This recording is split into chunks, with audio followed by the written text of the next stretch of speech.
Hi hello Bigg Boss season 7 നമ്മുടെ പുതിയ വീഡിയോയിലേക്ക് എല്ലാവർക്കും സ്വാഗതം. അപ്പോൾ ബിഗ് ബോസ് സീസൺ 7 7ന്റെ പണിയായിട്ടാണ് കേട്ടോ നമ്മുടെ ലാലേട്ടൻ്റെ വരവ്. 8ന്റെ പണിയല്ല, 7ന്റെ പണി.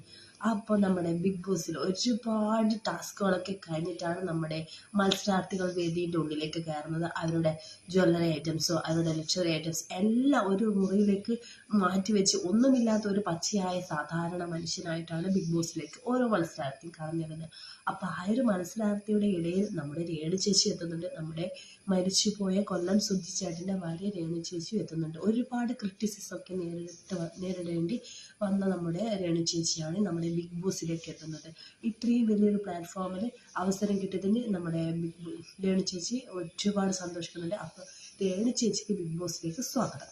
അപ്പോൾ രേണു ചേച്ചി പറയുന്നുണ്ടായി, ഒരു കമൻ്റ് ഉണ്ടായി. കമൻ്റ് ഇതാണ്: ഞാൻ ഫ്ലവർ അല്ലടാ, ഫയറാണ്, ഫയർ, ഞാൻ താഴെത്തില്ലടാ എന്ന് പറയുന്ന ഒരു ഇൻട്രോ ഒക്കെ പറഞ്ഞ വീഡിയോ ഒക്കെ വൈറലായിരിക്കുകയാണ്. പിന്നെ നമ്മുടെ ബിഗ് ബോസിൽ എത്തി ഉടനെ തന്നെ രേണു ചേച്ചി പറഞ്ഞു, സുധിച്ചേട്ടാ ഞാനിവിടെ എത്തിയെന്ന ആ ഒരു വാക്കുകളൊക്കെ പാവം രേണു ചേച്ചി അത്രയധികം വിമർശനങ്ങൾ നേരിടേണ്ടി വന്നിട്ടും ഈ ഒരു വേദിയിൽ എത്താൻ കഴിഞ്ഞ ഭാഗ്യം അത് അസാധ്യ ഭാഗ്യം തന്നെയാണ്. അപ്പോൾ രേണു ചേച്ചി ആരാണ്, എന്താണ്, ഞാൻ ഒറിജിനലായിട്ട് കളിക്കും, ഞാൻ എല്ലാവരുടെയും മുന്നിൽ നല്ല രീതിയിൽ പെർഫോം ചെയ്യുന്നൊക്കെ പറയുന്നുണ്ടായി. അപ്പം നോക്കാം നമുക്ക് രേണു ചേച്ചിയുടെ ഇനി വരുന്ന പെർഫോമൻസ്. അപ്പോൾ ബിഗ് ബോസ് സീസൺ 7ലേക്ക് വന്ന എല്ലാ മത്സരാർത്ഥികൾക്കും ഒരിക്കൽ കൂടി ആശംസ. അപ്പോൾ ഇനി മുതൽ നമ്മുടെ ചാനലിൽ ഇതിൻ്റെ റിവ്യൂ ഒക്കെ ചെയ്യുന്നതായിരിക്കും, എല്ലാവരും വാച്ച് ചെയ്യുക. അപ്പോൾ ഇന്നൊരു തുടക്കം മാത്രം. അപ്പോൾ വീഡിയോ ഇഷ്ടപ്പെട്ടാൽ ഇന്ന് ലൈക്ക് ചെയ്യുക. രേണു ചേച്ചിക്കും മറ്റ് മത്സരാർത്ഥികൾക്കും ബിഗ് ബോസ് സീസൺ 7ലേക്ക് സ്വാഗതം.